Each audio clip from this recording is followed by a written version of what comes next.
Connect. This is PCMA TV, produced by Convention News Television. Convene's annual salary survey really takes a financial pulse of the meetings profession as a whole. And overall, 2014 has been a good year for meeting professionals. More planners received a raise this year than last year. The profession is also getting national attention, coming in 53rd place on U.S. News & World Report's 100 Best Jobs in 2014. The survey brings up a topic that's all too familiar for women in the industry. Convene's cover story tackles inequity. And now to join us to talk about that topic is Lisa Block with the Society for Human Resource Management. Lisa, let's dive right in with the difference of what men and women make and why things might not always be exactly what they seem, right? It's a tough answer because it's not entirely clear in the data.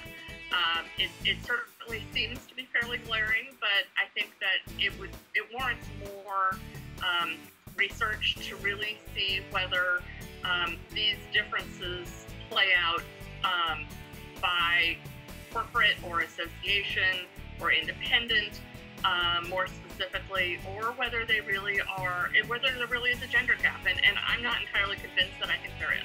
You know, that was really my next question. Do you think that there's an inequity on day-to-day pay between men and women in the industry?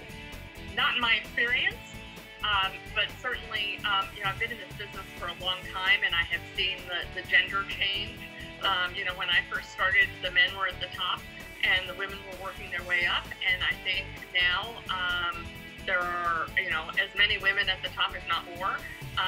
And there are fewer and fewer men who are coming into this industry. You know, the men in my department of 12 are all in our exhibit sales and operations area. And we don't do this, but in many organizations, those people are compensated a little bit differently, have a bonus structure if they're in a sales organization, but they could be still lumped in. And I know that there are a lot of, you know, that seems to be more of a male-dominated area. Speaking of the differences between men and women, there's really a perception that women are content to stay on the logistics side of things. Let's talk about that a little bit. Yeah, I would really dispute that. That has just not been my experience. I think that as a profession, PCMA and other organizations have really helped us understand that we can't be content with that if we're going to be successful in partnering in our organizations. And I can certainly speak from the association side that we won't survive if that is the case. And I don't necessarily think the numbers reflect that. I do understand that perception exists. I frankly think that in some ways, some of the results of the survey may be more geographically interesting than not. You know, there's a lot of opportunity for people in the association meetings area in Washington and Chicago. Probably not as much in other places in the country. Absolutely. And you and I were talking a little bit about Sheryl Sandberg's book, Lean In, which sort of says women may stop before they get all the way to the top, to that C-suite level.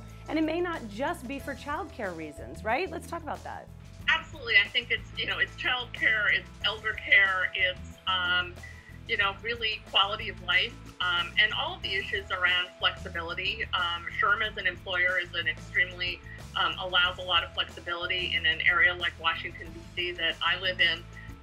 You know, all of the issues around being able to work at home one day a week or just to save on the hassles of the commute, really weigh in for employers. And I think that people are making decisions about quality of life issues as much as they are now about the career issues. So what advice do you have for women? I mean, can a woman just walk into their boss's office and ask if they're not making as much as the man sitting next to them? Or what advice do you have? Well, I do think they can go to their boss and ask. I mean, I think that, you know, traditionally women seem to have been less comfortable asking those questions. But they can certainly always go to their HR department. I mean, HR will always answer those questions for them. So I don't think that's unreasonable at all. So that's really interesting. It really is a legitimate question to walk right into the HR department and say, are the men making more? Tell us a little bit more. I think it's a little bit more nuanced than that because, you know, people get hired at different salaries for different reasons. Right. People's career progressions are different. I don't think that I could, you know, I would advise anybody to do that because everybody's situation is different. Sure. But it is you know, is my salary level rather than my specific salary you know, equitable according to what other people who are in my same level. And so I think it is it's, as I said before, it's a more nuanced question. That's good advice. And help us out a little bit here too. Specifically, if a woman thinks that they may deserve a pay increase, what should they do? How should they make the case for that? Well, I think the PCMA survey is a great place to start. And I think that that gives you a lot of rich data with which to open up the conversation. And I think the conversation, again, is more than just salary. It's areas of responsibility. What is my opportunity to have impact on the organization? Where do I have impact on the organization? What is my, is my contribution or the contribution of my department or division really well understood at the senior level? I hate the term seat at the table, but a lot of us have those seats and are there being the advocates for our departments and our divisions. And I think in an association that is, and that's all my experiences in associations, I would believe that that is a lot easier than perhaps in a large corporation. And any advice for women or men in the industry? What are your final thoughts? I think that as you're looking at your career, it's really important to understand that there are times in your career where it's going to be a lot more advantageous to focus on salary. And that's not necessarily when you're young in your career, but it's a lot more complex decision on how you manage your career today than it was before. And staying in one place or making job changes has got to be a really individual decision. And sometimes you move for a salary and you're not taking into consideration the other issues that are quality of life issues. And I think that you can be really short-sighted if salary is your primary driver, but there are also times in your life where you need to make a move for salary and leave a job that you love. And that's got to be, I just think that there is more to it than just simply salary.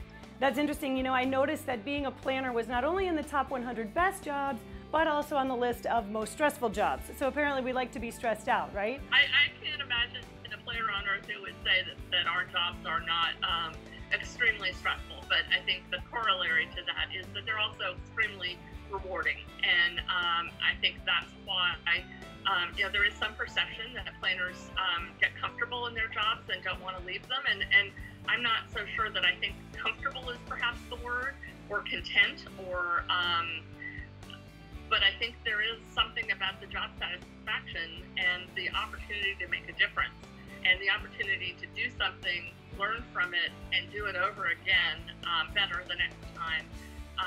That is very compelling for a lot of people, and I think that's why people might stay in organizations where their compensation might be a little bit less because of the rewarding nature of the work. Absolutely. We really appreciate your time and your insight, Lisa. Thanks for being with us. And to see more on Convene's annual survey, pick up June's issue of the magazine or go to pcma.org. For all of us at PCMA TV, I'm Carrie Fairnack with Convention News Television. Thanks for being with us.